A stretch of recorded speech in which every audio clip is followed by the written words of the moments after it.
Halo semuanya, sahabat Parlemen Pola Pikir. Kali ini kita balik lagi. Kali ini kita juga ada kedatangan wanita cantik, Sanji, bajunya pink lagi. Nah, ini namanya siapa? Boleh perkenalan? Halo Sobat Parlemen, perkenalkan nama aku Tina Siregar, biasa dipanggil Tina. Kenapa jadi Tina Siregar? Karena ada marganya. Sebenarnya nama aku tuh Siti Agustina Hasian Siregar, tapi di nama yang sering dikenal itu Tina Siregar. Tina Siregar. Supaya singkat aja sih. Ini bersama Tina kita akan bahas mengenai perempuan bermental baja. Wow.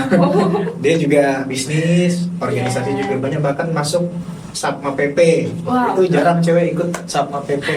Betul. Organisasi beberapa juga aktif di kampus juga. Tina, boleh dijelasin kesibukannya apa sekarang? Boleh, aku sekarang kesibukannya fokus ke kuliah. Karena udah di semester akhir, itu fokus di skripsi. Alhamdulillahnya skripsi itu sekarang udah di approve, tinggal nunggu sidang. Terus sekarang aku berfokus ke freelance, juga kerja sebagai marketing, dan juga fokus ke organisasi. Kalau skripsinya apa judulnya tuh? Judulnya perlindungan terhadap korban pembulian dan pembulian dan berita hoax. Oh, berarti memang pas Pasal 28 ayat 2. Hukum ya? Hukum. Sudah pas perempuan bermental baja. Betul. Jadi Tina, mengenai beberapa case nih pembulian tadi, ada nggak sih ngalamin pembulian atau omongan-omongan kurang baik dalam dunia sosial ya? Karena kita tahu ya, cewek kayak Tina nih rentan dengan gosip miring. Betul. Gimana Tina menanggapinya atau ada case yang pernah dialami? Kebetulan tahun 2024 aku pribadi mengalami pembulian tersebut, dan itu mereka live Instagram, dan itu menyebutkan nama, salahnya mereka menyebutkan nama. Pada akhirnya Tina laporkan ke kepolisian, jadi menjalur ke hukum lah gitu. Jadi menurut Tina sekarang dengan adanya pembulian, dengan adanya omongan orang yang miring tentang kita, itu jadikan motivasi aja untuk kita memperbaiki diri lagi, bahwa kita membuktikan omongan orang itu nggak benar sebenarnya. Fokus mengupgrade diri, memperbaiki diri, fokus untuk mencintai diri sendiri. Nah, dia mencintai diri sendiri. Berarti punya cowok sekarang? Untuk sekarang saya single. AB, single B. Senyum AB, kameramen kita di belakang. Kita fokus ke karir dulu. Oke, mantap lah. Berarti ini fokus apa tadi? Kuliah, organisasi dan juga freelance sebagai marketing. Freelance sebagai marketing itu gimana tuh maksudnya? Apa tuh? Dunia marketingnya apa di Marketing F&B atau apa? di Gimana? perumahan. Perumahan. Ini lagi on proses. Semoga secepatnya bisa memasarkan Usaha tersebut. Iya. Semoga kita doakan mudah-mudahan usaha Tina lancar lah ya. Amin. Sukses, banyak duit ya. Amin. Ya bisa memahar laki-laki, bukan dia yang memahar. Betul. Ini balik lagi ke pembahasan utama kita mengenai pembulian. Selain sikap tadi yang Tina jelaskan bahwa kita harus fokus mengupgrade diri. Betul. Selain itu gimana kalau Tina melihat case-case pembulian di hal lain kayak teman-teman yang mengalami atau apa, karena Tina di dunia hukum mengadvokasinya gimana? Menurut Tina itu kita jangan takut untuk bersuara. Kebanyakan orang-orang yang dibully itu takut bersuara, takut mengadu karena dia merasa malu, itu merasa aibnya. Sebenarnya kita jangan malu untuk bersuara, jangan takut untuk bersuara. Kita harus bersuara, apalagi itu menurut kita benar, gitu. Gak apa-apa kita angkat suara, kita menjelaskan bahwa kita nggak seperti itu, gitu. Speak louder lah ya. Iya, selama kita betul. benar. Ini juga Tina dengar-dengar punya usaha ya? On proses bang. Proses. Ya. Nah, Semoga boleh. nanti kopinya bisa ganti sama kopi Tina ya. Biasanya kami pakai kopi Bung Bayu, cuman Bung Bayu lagi sibuk. Oh, Dulu gitu. tuh hostnya dua, ada Bayu ada saya. Mm-mm. Cuman karena Bayu ada projectnya harus dikerjakan, dia fokus ke situ. Nanti mungkin siapa tahu kita bisa Boleh kita bertiga sponsor bareng ya. Bayu. Ya. Nanti gantian, mungkin kopi Bayu, kopi Iya, Tina. boleh. Apa sih nama kopinya? Insya Allah itu namanya masih Rahasia. kita rahasiakan dulu. On proses, semoga Januari kita udah launching. Kenapa di F&B dan kopi? F&B ya khususnya. bukan beverage. Karena dari dulu Tina pengen banget punya usaha yang berbau di kopi. Karena Tina pernah menjadi barista selama 1 tahun dan itu yang memacu buat Tina kayaknya aku punya usaha ini oke deh. Dan Tina udah mengerti sedikit banyak pun udah mengerti resepnya, ilmunya di perkopian. Selama 1 tahun itu Tina mengumpulkan, oh ternyata kopi itu kayak gini ya, ternyata usaha yang berbentuk kopi atau minum-minuman tuh kayak gini ya gitu. Kalau boleh tahu Tina juga katanya jadi barista selama 1 tahun itu mengalami pembulian juga nggak? Alhamdulillahnya enggak ya. Enggak. Berarti selama bekerja lancar. Lancar alhamdulillah. Di lingkungan sosial mungkin ada beberapa spektrum wajar ya. Iya. Kalau usahanya tadi masih berjalan. On proses. On proses. Nanti kalau Anda boleh dipromosikan di sini. Iya boleh. Selain itu juga Tina boleh nggak cerita? Kan kita lihat di Instagram ya, followernya banyak juga, berapa ribu tuh? 10 10.000. Kalau endorse berapa sekali endorse? boleh ya DM aja langsung di Instagram. Nah, Tina juga dilihat di Instagram juga aktif dalam dunia kedutaan. Iya. Itu awal mulanya di mana? Jadi masuk kedutaan. Awal mulainya itu ini cerita sedikit ya. Karena dulu Tina pengen banget jadi model bang. Dan karena keterbatasan hijab yang menurut Tina tuh, kayaknya kalau berhijab nggak menarik deh gitu kan.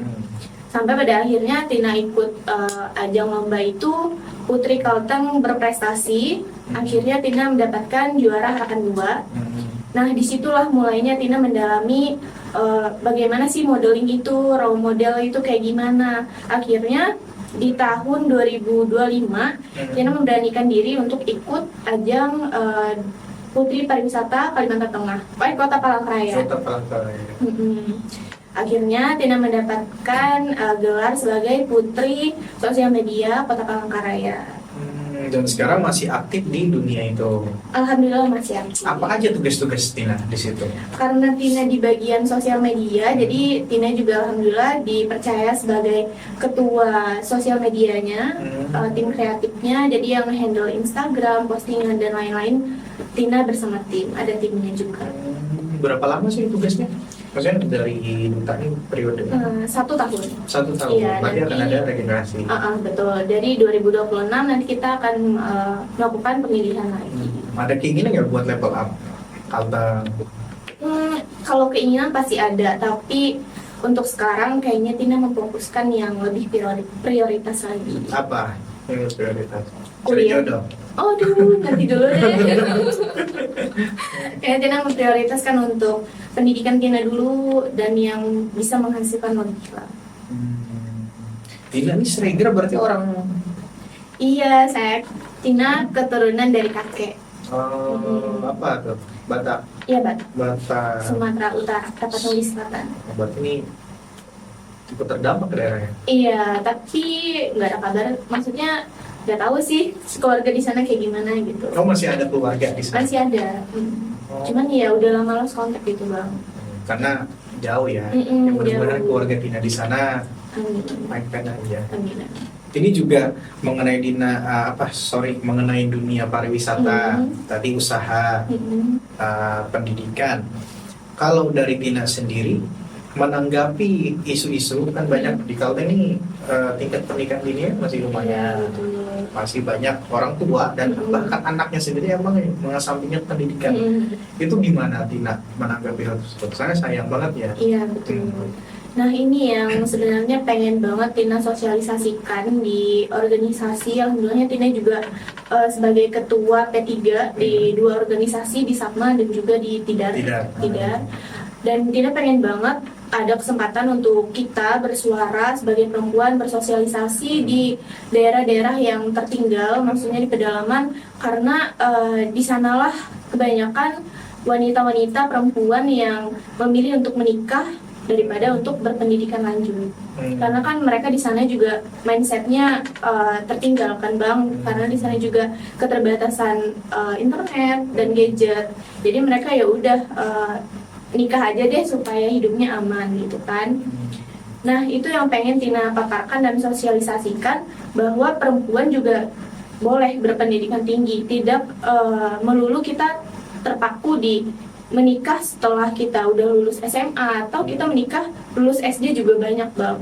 Bahkan lulus S1 juga Iya. sayang padahal Mm-mm. masih ada kesempatan berkarir. Betul, jangan buru-buru deh karena zaman sekarang juga married is scary kan kata orang-orang.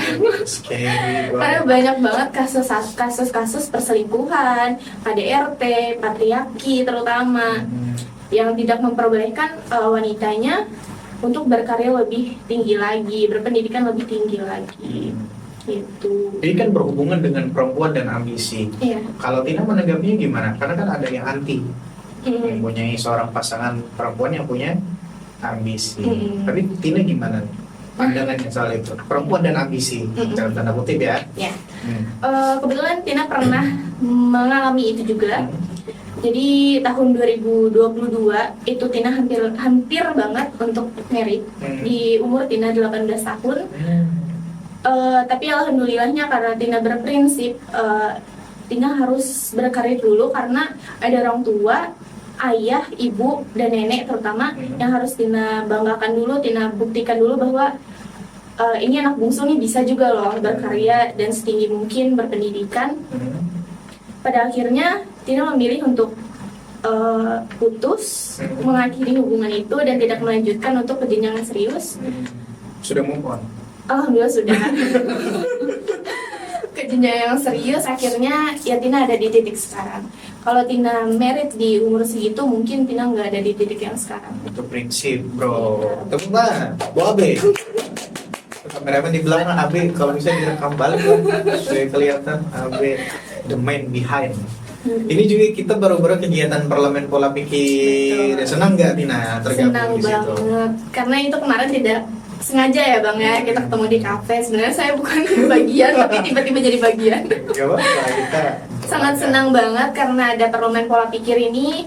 Anak muda kita bisa berkarya, kita bisa membangun mindset anak muda di Kalimantan Tengah lagi supaya kita nggak berpikir di situ-situ aja. Kita harus upgrade lagi lebih tinggi dan lebih berkelas lagi. itu tadi perlu ngirim nomor rekening. Habis ini ya Bang ya. Nah ini juga menarik ya, antara perempuan dan ambisi. Tina juga bercerita ada pengalaman pribadi merelakan relationship demi karir atau pendidikan. Selain itu juga Tina, kita bukan hanya perempuan dan ambisi ya. Kadang itu sih masih banyak sekali budaya misoginis. Maksudnya menjadikan perempuan sebuah piala atau komoditas. Karena banyak isu di lingkungan sosial kita katanya perempuan itu komoditas. Agar mereka bisa melenting bahasanya harus melewati proses-proses yang agak melawan norma. Oh oke. Pernah nggak Tina? Jangan menemui ya, tapi menurut pandangan Tina gimana dengan orang-orang yang masih suka menstereotipkan perempuan itu komoditas, bukan sebagai makhluk yang setara seperti laki-laki. Maksudnya jalan tikus untuk bisa melejit. Iya. Oh oke. Banyak diisukan seperti itu kan. Betul, apalagi di Kalimantan Tengah dan juga di luar. Di ya, luar, ya. kayaknya semua Indonesia. Iya sih, semuanya sih ya. Itu sebenarnya kan kasihan kan. Karena zaman sekarang udah kayak dinormalisasikan ya Bang ya. Hal-hal yang begitu, makanya isu perselingkuhan semakin tinggi, KDRT juga semakin tinggi gitu ya. Kalau pandangan Tina untuk hal yang seperti itu, sebenarnya itu tergantung dari diri kita sendiri lagi Bang. Apakah kalau kita memilih jalan itu ya itu jalan untuk mereka berkarir atau kayak gimana, Tina nggak ngerti ya.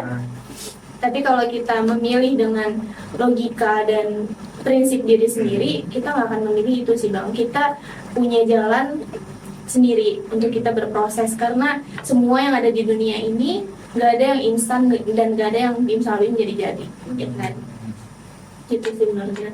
Dan Tina juga sampai di titik ini banyak sekali yang udah Tina lalui, nggak yang tiba-tiba jadi seperti ini kan.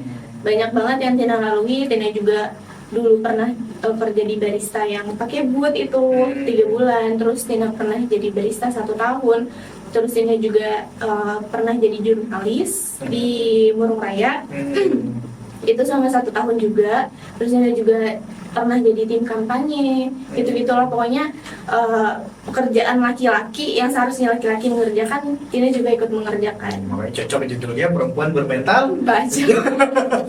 Ya balik ini menarik ya, kadang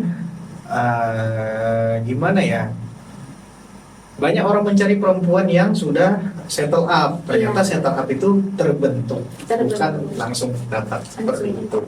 Nah, ya kita tahu faktanya Tina ini cantik, pintar, prestasi ada. Dengan jalan-jalan tikus itu ada nggak yang nawarin mungkin? Aku Wah. nongkrong apa ada nggak? Boleh nggak? Itu kalau kita ceritakan dalam podcast ini nggak cukup ya Bang ya? Tapi salah satu hal yang sangat mengganggu itu apa sih? Banyak Case-nya? Bang, banyak Bang. Tina sayangkan ya, karena di lingkungan yang Tina geluti juga ini lumayan banyak hal-hal yang begitu, karena lingkungan Tina juga ya lumayan mengerikan juga. Kalau kita mengikuti arusnya ya kita akan terjebak di situ Bang.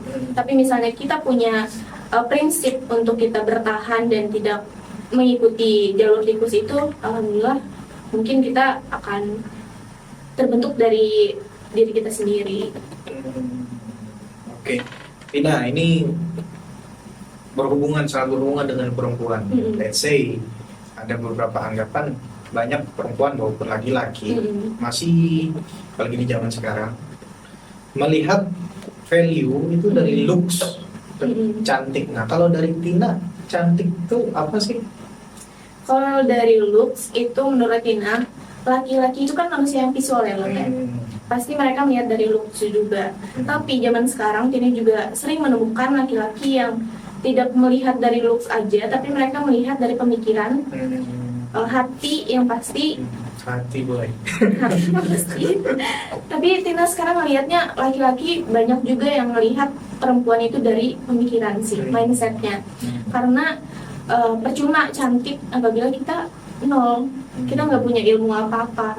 Karena kan madrasahnya anak-anak itu adalah dari ibunya kan Bang. Pertama. Oke. Datul ulamanya ya kan. Tuh. Dengarkan B. Nah, B terus nih yang dia. Berarti cantik menurut Tina tadi harus berisi. Iya harus Jangan berisi. cantik aja. Jangan cantik aja tapi kosong ya buat apa? Buat apa? Itu akan membosankan sih menurut Tina. Oke. Cita-cita Tina apa nih? Sebagai perempuan nih sudah punya apa ya? Jenjang karir yang udah lumayan di umur sekian. Apa sih sebenarnya impiannya untuk ke depan? Impiannya ya, untuk sekarang Tina sangat tertarik ingin menjadi sebagai notaris. Ya semoga saja nanti ada rezeki lebih Kak, atau entah itu jalan dari Tuhan mengizinkan Tina untuk melanjutkan sarjana lagi S2 sebagai notaris. Siapa tahu kan, who knows. Kenapa notaris? Karena Tina tertarik aja sih, mendalami aja, maksudnya oh seru ya gitu. Karena kan kita menjalankan pekerjaan berdasarkan kesenangan yang ada di dalam hati kita kan Bang. Sumatera lagi pasnya enggak? Sumatera ya penuh dengan anak-anak Iya, hukum. betul. Sangat identik. Itu kalau dalam hukum juga apa dari keluarga atau dari siapa jadi bulat mengambil hukum, karena ya kita tahu jurusan hukum memang primadona. Cuman kan kalau kita nggak fokus kadang susah. Sebenarnya nggak ada dalam keluarga tuh nggak ada yang ngambil sarjana hukum sebenarnya. Entah kenapa di saat Tina kerja sebagai jurnalis, kan jurnalis kebanyakan ya memang hukum kan mereka menggulutinya. Regulasi ya. Jadi karena lingkungan Tina di situ dan Tina mendalami sebagai jurnalis dulu, akhirnya Tina juga tertarik sebagai hukum, mendalami apa yang Tina kerjakan nih berdasar hukum apa enggak. Oh, berarti based on experience, Iya. ada ketertarikan di dunia itu. Oke, ini sudah lumayan waktunya, udah 20 menit tidak Tidak terasa. terasa ya. Bagus sekali insight-nya, perempuan bermental baja. Mungkin kata-kata terakhir, kata-kata hari ini dari Tina untuk Kata-kata hari ini. sahabat parlemen pola pikir. Jangan takut gagal, jangan takut diomongin yang gak benar, karena orang yang tidak pernah merasakan gagal dan tidak pernah merasakan diomongi orang, itu berarti orang yang tidak pernah merasakan berjuang.